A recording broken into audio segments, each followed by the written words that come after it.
तक जीव आत्मा बा तब तक सब यापन है, लेकिन जब धरती छोड़ खम जाब तो हमका अकेले ही जाएगी बा। लेकिन कवि जी लिखन का आप सब गौर करी हैं।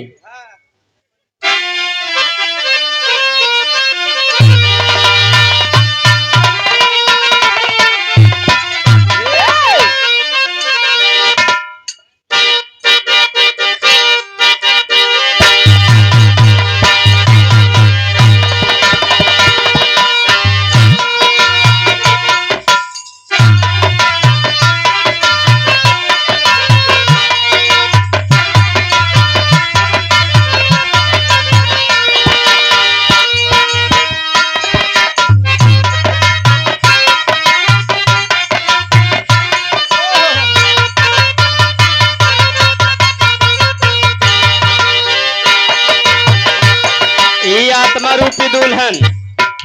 भैया वही परमात्मा रूपा दुल्हन दुल्हन से कहत बा ये माया रूपी संसार छोड़ दिया कहा तो का एक ना एक दिन जाए के बा कहा का भैया हे जगतिया हे जगतिया का छोड़ के जगतिया का छोड़ के उड़ चल हंसा जगतिया का छोड़ के उड़ चल हंसा जगतिया का छोड़ के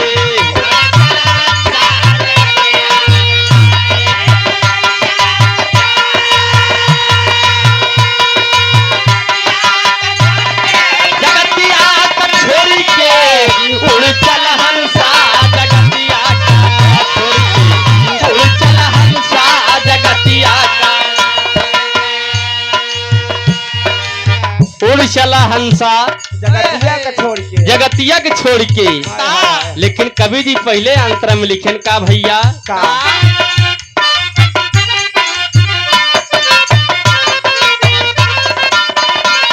स्वरथी में बात है सगरो जमाना हो सगरो जमाना सगरो जमाना हो सगरो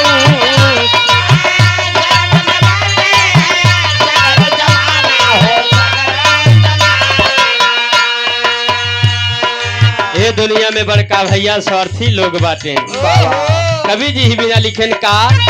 स्वार्थी में बात है सगरो जमाना हो सगरो जमाना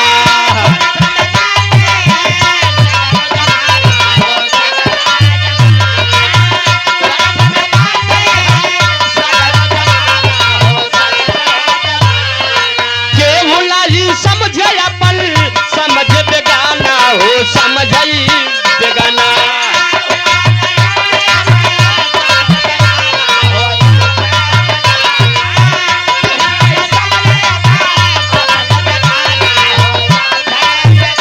अरे सबही से मोह माया अरे सबही से मोह माया नात सब तोड़ी के उड़ चल हंसा जगतिया का छोड़ के उड़ चल हंसा जगतिया का छोड़ के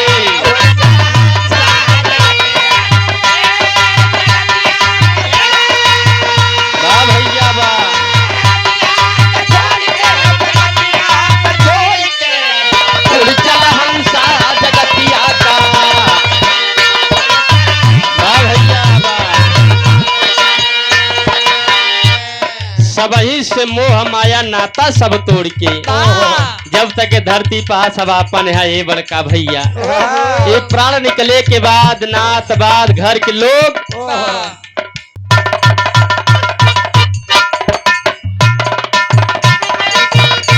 ए भैया तू सब घरों बजावत है दूसरे खिए बजावत है घर इतना ना बजावत हो हम जानता है कदर होगा भैया हम डरा थे ना भैया ये हमारे दरोगा भैया जी के छोटे अनुज मुलायम यादव जी की तरफ से पुनः 100 रुपया के आशीर्वाद। अरे जा चलिया ससुरारी जा चलिया ससुरारी सखी उमर कई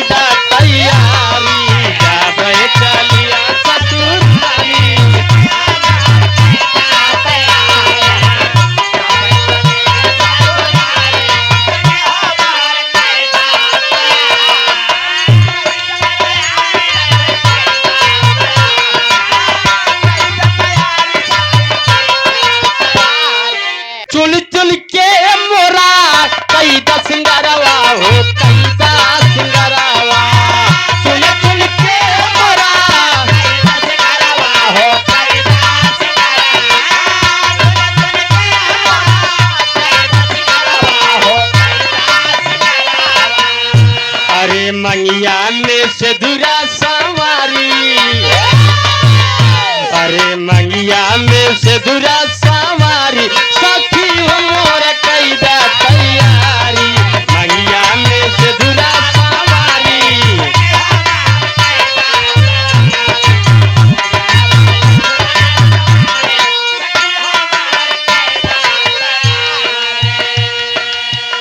लेकिन भाव में कहना बा ये भैया, जब ये शरीरिक ऊपर या घर परिवार के ऊपर ज्योति विपत आई जाए, अब मौज मस्ती की बात छोड़ा, अब आगे सोचा ये भैया, जब तक घरे पारिवारिक कोनो दिक्कत ना है बाबूजी, तब तक जान ला भक्ति भाव भजन न होए। जवने दिन बड़का भैया ही सुख दुख सब मिले, जवने दिन विपत रक्षे आई जाए, वही दिन देखा भाई मालिक के याद करिए, परमात्मा कैसे होए, प्रभु कैसे होए,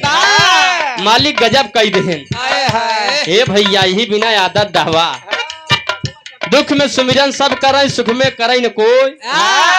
जब सब सुख में सुमिरन सब करें, तो दुख काहे का होए, तो दुख काहे का होए। जैसे हर चीज के रियाज करा था वैसे वो कराए बड़का भैया।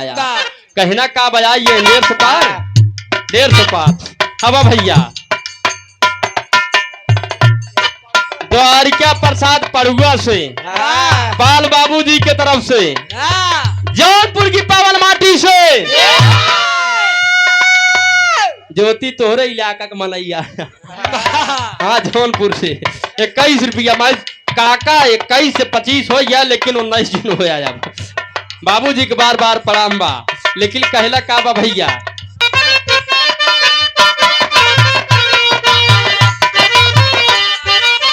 यही दिन आई, यही दिन आई बालम के घर से, यही दिन आई बालम के घर से, पारावा नवा हो सुगनावा, जाना पड़ी है गावा नवा, यही दिन आई बालम के हो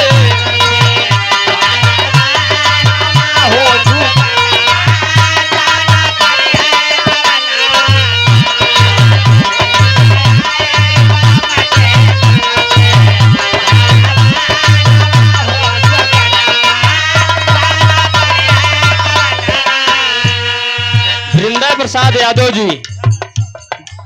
51 रुपया के आशीर्वाद,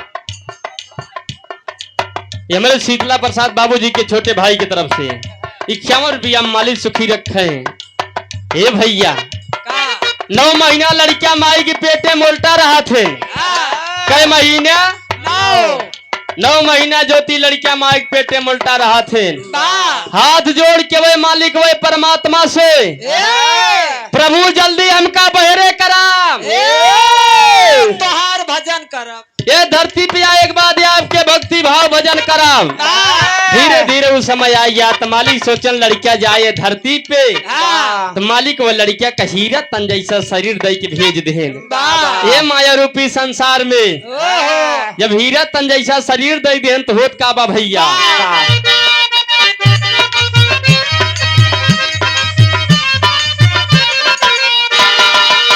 माँ के गर्भ में किया कररिया, करबै भजन 3 पहरिया। भैया बा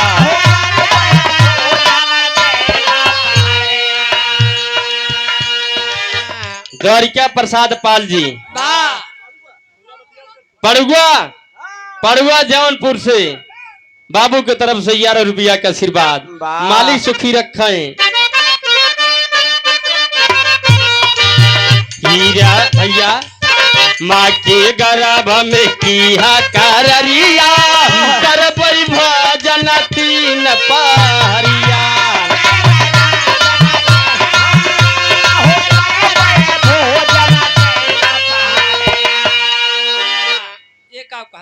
माँ के गर्भ में किया कररिया, करबै भजन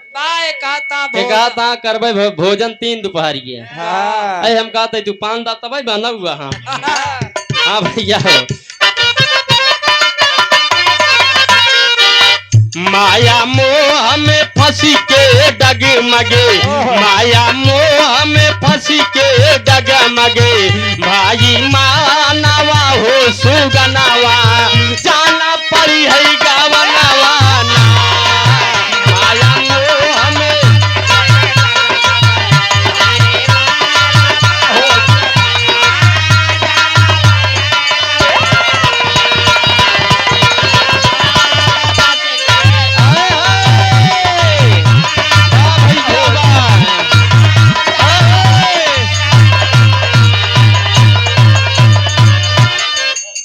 बस बस बस रुका फिर आवत हाँ लाइन पे माया मोह में फंसे भैया क्या? माया रूपी संसार में सब भुलाई गए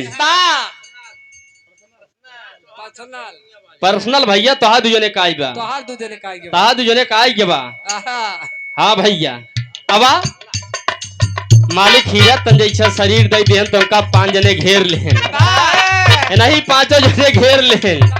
होत का बा भैया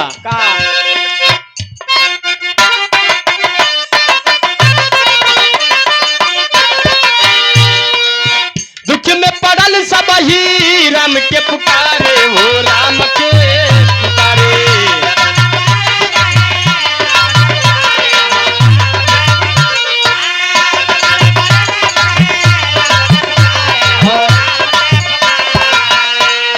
सुखवा में केहू नहीं राम के सहारे हो राम के सहारे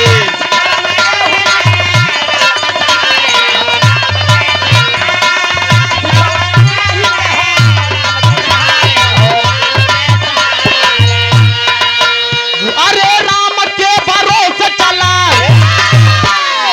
राम के भरोसे चला नहीं आई का जोड़ के उड़ चल हंसा जगतिया का छोड़ के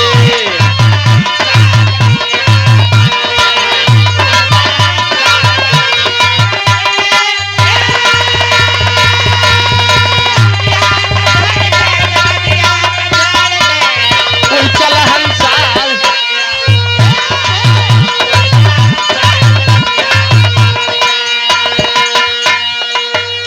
अंतिम में कहना बा ए भैया बाबा कहे जाए दे जन हो सब मालिक बढ़िया करी है ए भैया अगर मालिक डाए यहाँ हाँ भैया हो अंतिम में कहना बा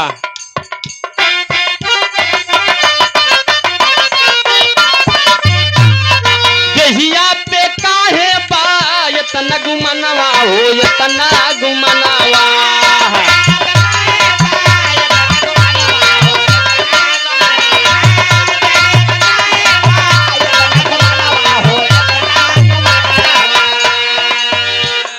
मनई के अपने शरीर पे इतना घमंड हो जबा इतना गरूर हो जबा भैया इतना घमंड हो जबा पूछा दिन भगवान हो एक रच शरीर दे देन खान पिए दे बन गया हमर बहादुर काका दे तो बन गया अब जान लेन हमारे जोगे क्यों है ही ना आई बया अब हमारे जोगे के बजाई पाए के गाई पाए भैया हो एक कबहू जिन करा ई घमंड अहंकार ही भगवान के आहार है मास्टर साहब इशारों को समझो राज को रहने दो चाहिए जाए बजे चलो देखित के का कोई लेते ए भैया या ये हमारे बड़का भैया दरोगा यादव आराम से भैया आराम से गुहार जिन लगाओ ए भैया या पढ़ा लिखा समाज आए आजकल दुनिया आगे जा तो पीछे वाला काम जिन करा मुलायम यादव बाबूजी की तरफ से 1 रुपया के सिर्फ